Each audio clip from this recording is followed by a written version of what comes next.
நேயர்களே, மறுபடியும் இந்த அனைவருக்கும் கிறிஸ்து யூடியூப் சேனல் வழியாய் உங்களை பார்க்கறதுல மிகுந்த மகிழ்ச்சி. இந்த நாளில நயாகரா நீர்வீழ்ச்சி இதை குறித்த ஒரு சின்ன சிந்தனையை உங்களோடு கூட பகிர்ந்து கொள்ள நான் விரும்புகிறேன். உலகின் புகழ் வாழ்ந்த ஒரு காட்சி தான் நயாகரா நீர்வீழ்ச்சி. அது அமெரிக்காவுக்கும் கனடாவுக்கும் நடுவில் இருக்கிறதான ஒரு நீர்வீழ்ச்சி. ஒவ்வொரு வருடமும் கிட்டத்தட்ட 10 மில்லியன் மக்கள், அதாவது 1 கோடி ஜனங்கள் அதை பார்வையிடுவதற்காக உலகம் எங்குமாக அங்கிருந்து அவர்கள் சென்று அதை பார்வையிடுகிறார்கள். ஒவ்வொரு நிமிடமும் கிட்டத்தட்ட ஒரு 6 மில்லியன் கன அடிக்கு அதிகமான நீர் அங்கு பேரிரைச்சலோடு கூட அது வந்து விழுகிற ஒரு நீர்வீழ்ச்சி. ஒரு நிமிடத்திற்கு 50 லட்சம் டன் தண்ணீர் கொட்டுகிற ஒரு நீர்வீழ்ச்சி தான் இந்த நயாகரா நீர்வீழ்ச்சி. 1848 வருடத்துல மார்ச் மாதம் 29ஆம் தேதி இந்த நீர்வீழ்ச்சியுடைய தண்ணீர் கொட்டுகிறது நின்று போய்விட்டது.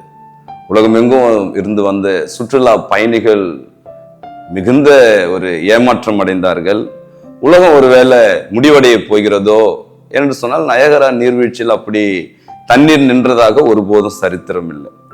இதை சுற்றி ஏராளமான வியாபாரங்கள் நடைபெற்று கொண்டிருந்ததும் முழுவதுமாய் அது நின்று போனது. மக்கள் நடுவில் ஒரு பெரிய கலக்கம் உண்டானது.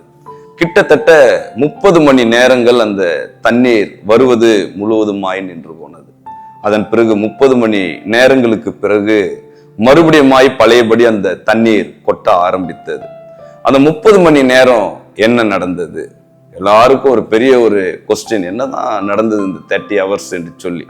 அப்போ என்ன நடந்ததுன்னா, அதாவது லேக் எரிக் என்கிறதான இடத்துல ஒரு பெரிய பனிக்கட்டி அது உடைந்து மிதந்து வந்து இந்த நயாகரா நீர்வீழ்ச்சிக்கு வரக்கூடிய தண்ணீர் வரக்கூடிய இடத்துல அந்த பெரிய பனிக்கட்டி அப்படியே நின்று விட்டபடியால் அந்த தண்ணீர் முழுவதுமாய் வருவது அது நின்று போனது.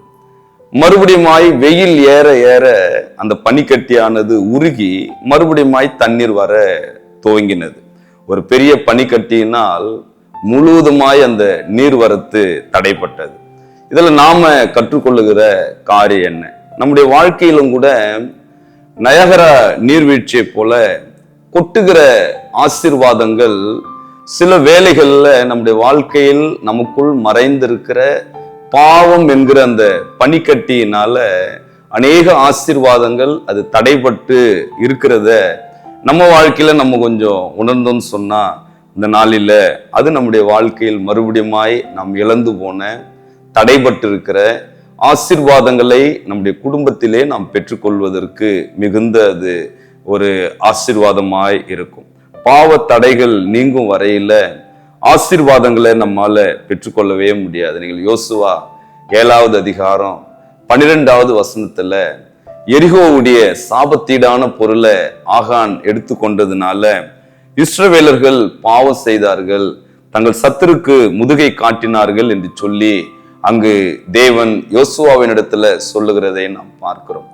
எதுவரைக்கும் அந்த சாபத்தீடான பொருளையும் ஆகானையும் அவர்கள் அகற்றாமல் இருந்தார்களோ அதுவரைக்கும் தங்கள் சத்துருக்களுக்கு முன்பாக அவர்களால் நிற்கக்கூடாது இருந்தது. அதனாலதான் நம்முடைய வாழ்க்கையில் தனிப்பட்ட எழுப்புதலுக்கும் ஒரு தேசத்தின் எழுப்புதலுக்கும் 2 நாளாகமம் 7வது அதிகாரம் 14வது வசனத்தின்படி என் நாமம் தரிக்கப்பட்ட என் ஜனங்கள் தங்கள் பாவ வழிகளை விட்டு அவர்கள் மனம் திரும்பி என்னிடத்தில் திரும்பினால் நான் ஆசீர்வாதத்தை தருவேன் என்று சொல்லி தேவன் வாக்குத்தத்தம் பண்ணியிருக்கிறார். நம்முடைய சிந்தனைக்கு பாவ தடை உடைந்தால் ஆசீர்வாத மடை நம்முடைய வாழ்க்கையில் திறக்கும். கர்த்தர் தாமே நம்முடைய வாழ்க்கையில் அப்படிப்பட்ட ஆசீர்வாதங்களை தந்து ஆசீர்வதிப்பாராக. God plus.